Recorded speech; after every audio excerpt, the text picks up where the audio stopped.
नमस्कार दोस्तों, स्वागत है आप सभी का आपके अपने YouTube चैनल एग्ज़ाम मॉनिक्स पे।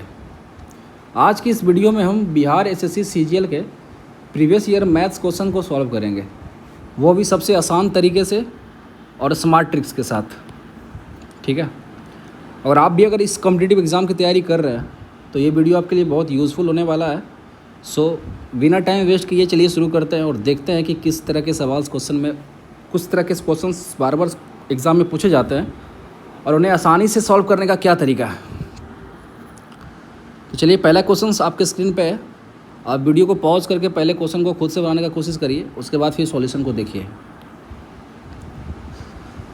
पहला क्वेश्चन है, 2 वर्ष के लिए 7% वर्ष की दर से RX पर चक्रवृद्धि ब्याज और साधारण ब्याज के बीच का अंतर 24.5 है, तो x का मूल्य क्या होगा। तो देखिए, जब भी आपको साधारण ब्याज और चक्रवृद्धि ब्याज के बीच में 2 साल का अंतर दिया रहे तो उसका एक फार्मूला होता है D2 बराबर होता है P इंटू R/100 का स्क्वायर। ठीक है, इसको आप नोट कर लीजिए अपने कॉपी में, बहुत महत्वपूर्ण ये फार्मूला है, आप इसको नोट कर लीजिए। ठीक है, D2 यहाँ पे 2 साल का डिफरेंस है, P आपका हो गया प्रिंसिपल मूलधन, R आपका हो गया रेट ऑफ इंटरेस्ट। चलिए इसी को लेकर के हम सॉल्व करते हैं।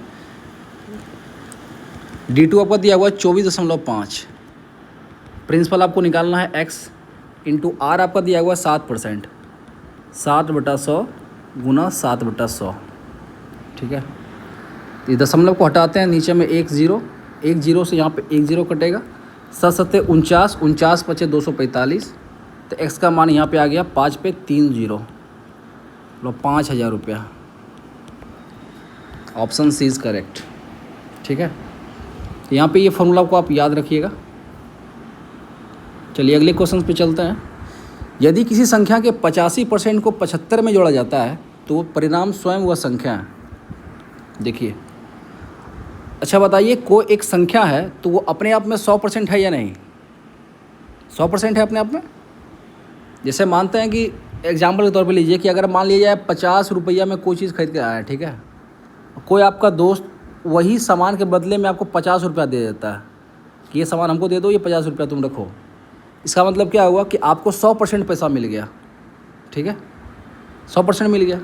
अगर 50 रुपये से कम देता तो वो 100 से कम हो जाता, कुछ भी जब जितना कम हो उतना कम हो जाता, और 50 से ज़्यादा देता तो 100% से अधिक हो जाता। लेकिन आपको 50 ही मिला है, 50 में ही आपने ख़रीदा है तो आपको 100% मिल गया।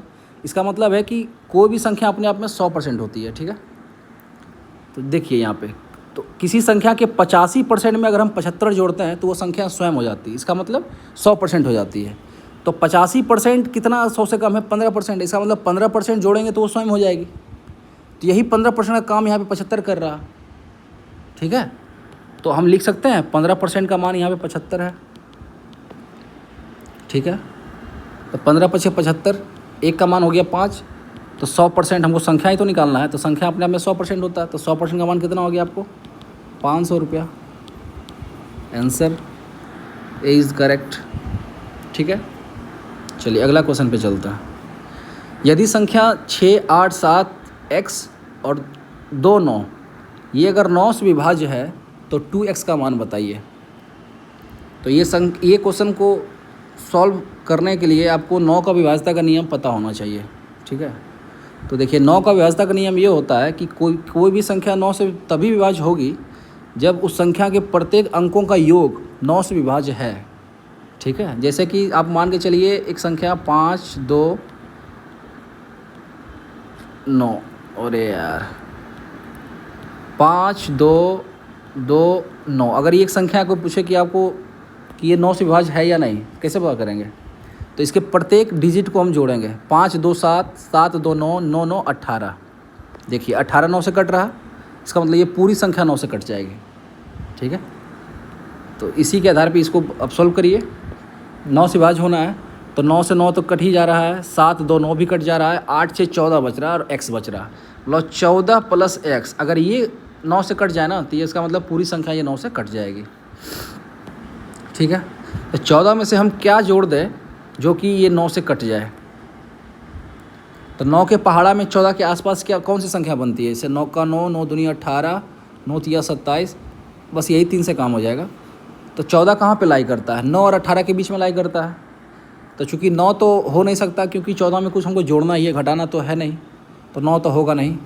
27 भी नहीं होगा, क्योंकि 27 लाने के लिए हमको 14 में 13 जोड़ना पड़ेगा। चूँकि x एक सिंगल डिजिट नंबर है, तो 13 तो हो नहीं सकता है, ठीक है। तो 27 तो अब होगा नहीं, तो होगा क्या? 14। 14 में हम क्या 18 सॉरी, तो 14 में हम क्या जोड़े कि 18 हो जाए? 4 जोड़ना पड़ेगा। तो x का मान आपका यहाँ से आ गया 4, ठीक है। तो 2x का मान कितना हो जाएगा? 4 दूनी 8, 20 करेक्ट। अगला क्वेश्चन पे चलिए। कोई दुकानदार एक वस्तु की कीमत को इस तरह से अंकित करता है कि 22% की छूट देने के बाद उसे 11% का लाभ मिलता है। यदि अंकित मूल्य 888 रुपया है तो उस वस्तु का क्रय मूल्य ज्ञात करिए, ठीक है।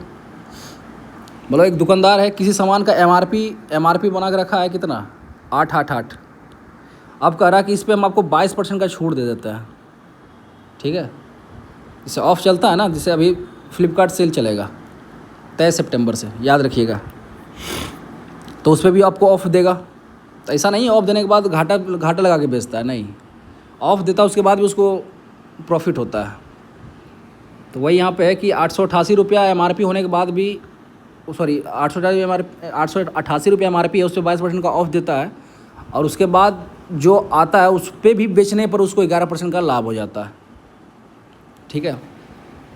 11% का लाभ का मतलब क्या हुआ?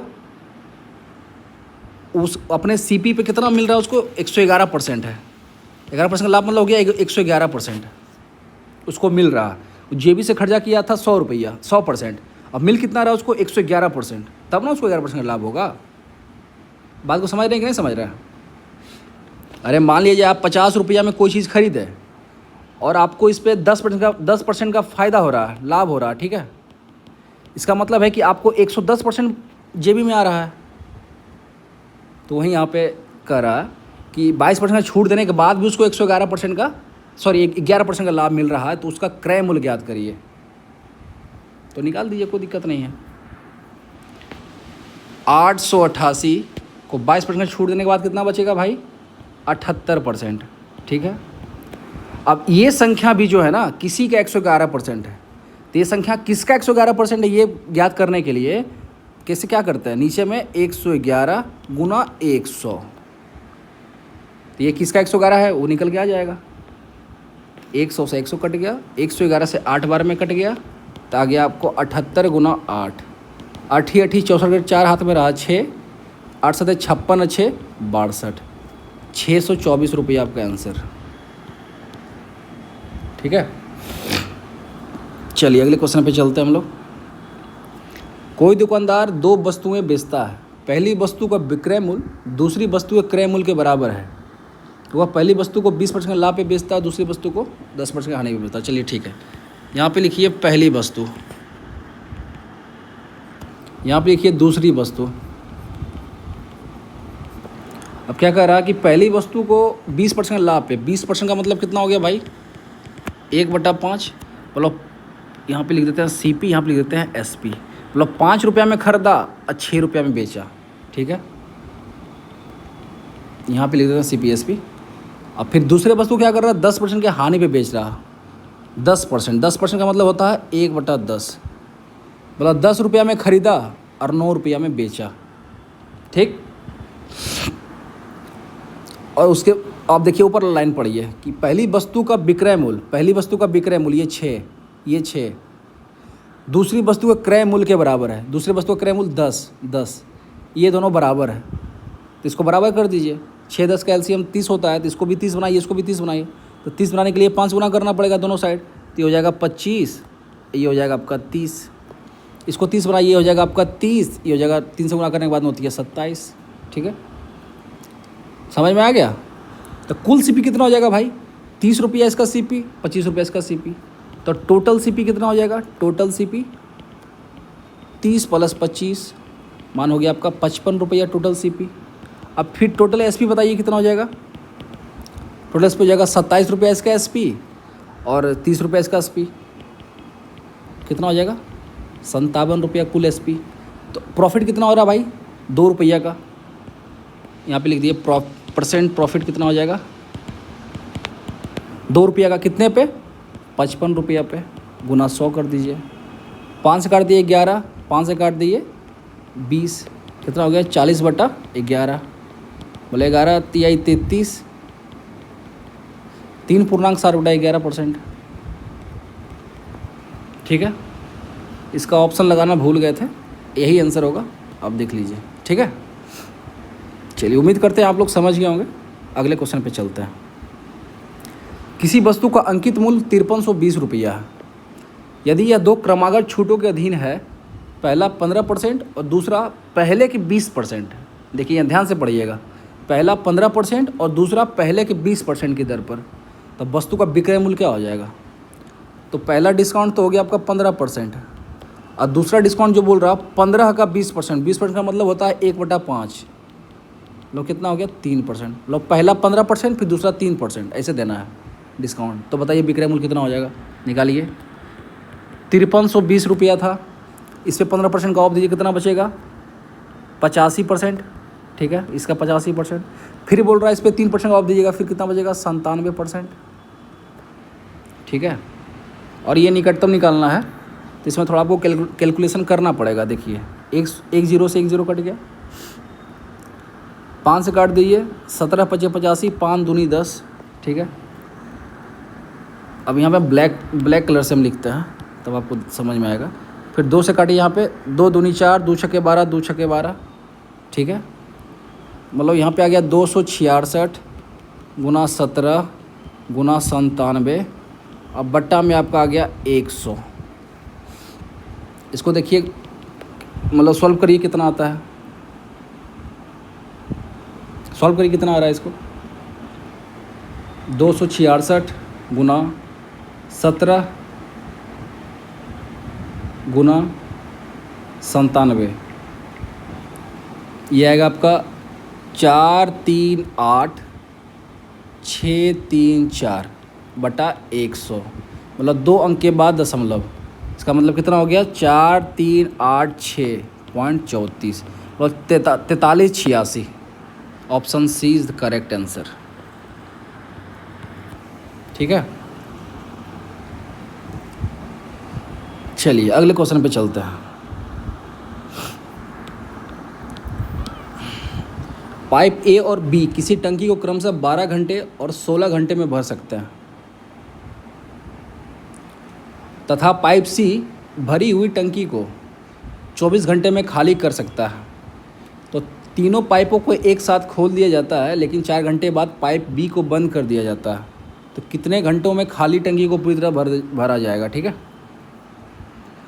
आप लोग वीडियो को पॉज करके पहले खुद से बनाइए, उसके बाद सॉल्यूशन देखिए। ठीक है, आइए बनाते हैं इसको।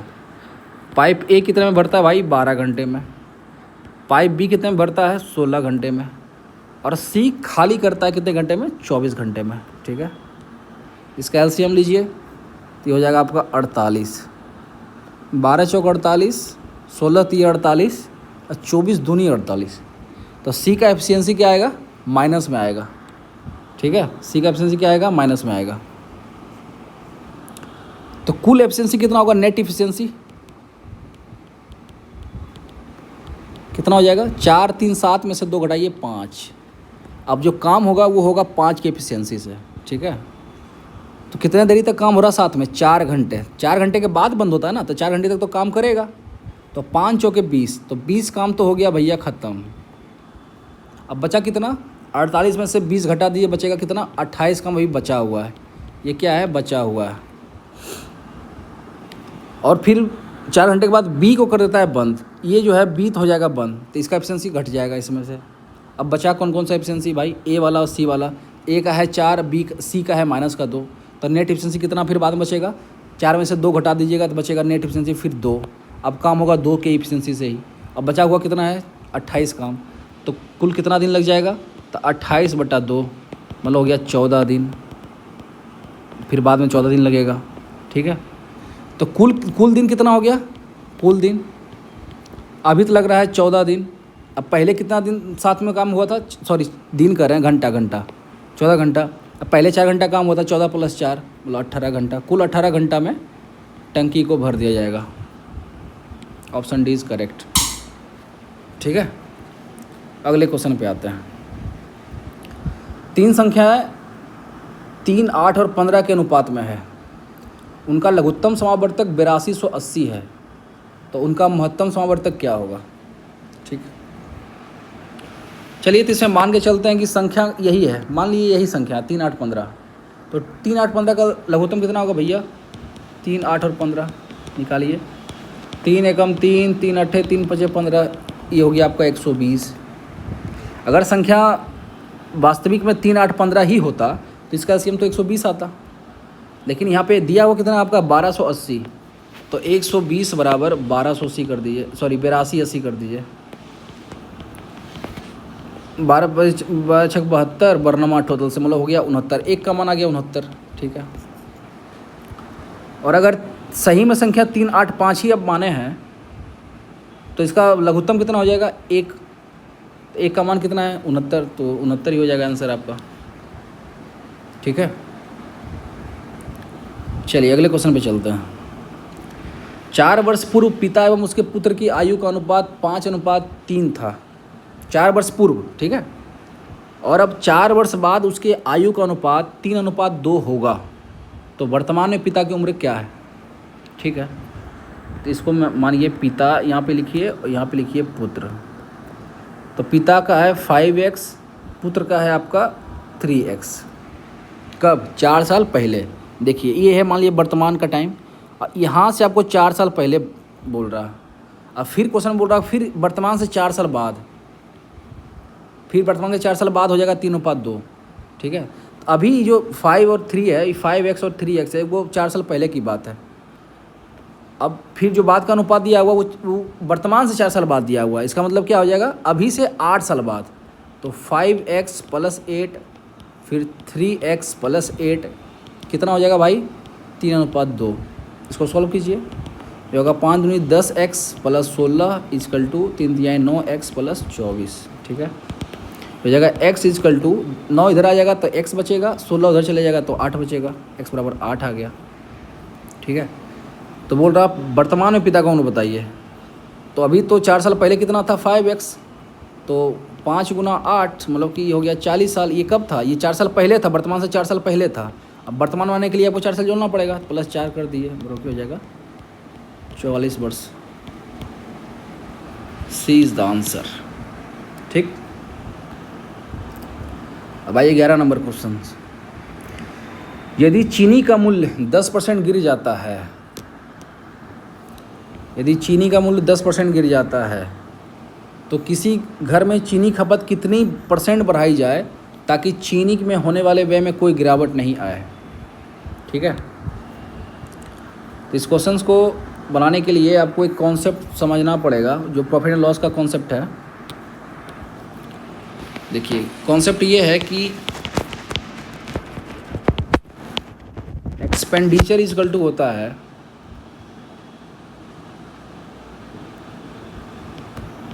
Consumption into price. ठीक है, मतलब अगर आपको खर्चा सेम रखना है, अगर खर्चा अगर सेम रहेगा तो कंजम्पशन और प्राइस एक दूसरे का रेसिप्रोकल हो जाएगा। इस बात को आप समझिए। जैसे देखिए, मान लिया किसी परिवार में एक दिन में 4 kg चावल का खपत है, ठीक है, और चावल का रेट जो है सो 50 रुपये किलो है। तो अब बताइए खर्चा कितना हो जाएगा? 200 रुपया नहीं हो जाएगा? यही चीज़ यहाँ पे लिखा हुआ है, यही चीज़ यहाँ पे लिखा हुआ है। एक्सपेंडिचर का मतलब हो गया खर्चा, कंजम्पशन का मतलब हो गया खपत, प्राइस का मतलब हो गया प्राइस, दर, मूल्य जो कहिए। ठीक है, तो अगर आप एक्सपेंडिचर को कांस्टेंट रखना है, मतलब खर्चा उतना ही करना है, तो आपको क्या करना होगा? कंजम्पशन अगर बढ़ेगा तो प्राइस को घटाना पड़ेगा, और प्राइस अगर घटेगा तो कंजम्पशन को बढ़ाना पड़ेगा। इसका मतलब अगर एक्सपेंडिचर कांस्टेंट है तो consumption is reciprocal of what? Price. ठीक है, तो यहाँ पे वही बात कहा गया कि व्यय को सेम रखना है, व्यय में कोई गिरावट नहीं आएगा। देखिए क्या लिखा है, व्यय में कोई गिरावट ना आए, तो क्या हो जाएगा, consumption is reciprocal of price हो जाएगा। तो ये बोल रहा है चीनी का मूल्य 10% गिर जाता है, प्राइस जो है 10% गिरता है, तो इसको तो बढ़ना पड़ेगा ना। तो वही कितना बढ़ना पड़ेगा, देखिए अगर 10% का मतलब होता है 1/10, लो 10 था अब हो गया है 9, ठीक। ये क्या है, प्राइस। तो कंजम्पशन क्या हो जाएगा, 9 से 10 हो जाएगा, ठीक है। तब ना एक्सपेंडिचर देखिए सेम हो, 10 × 90, 10 × 90, तब ना सेम हो जाएगा। तो 9 से 10 बढ़ाना पड़ेगा।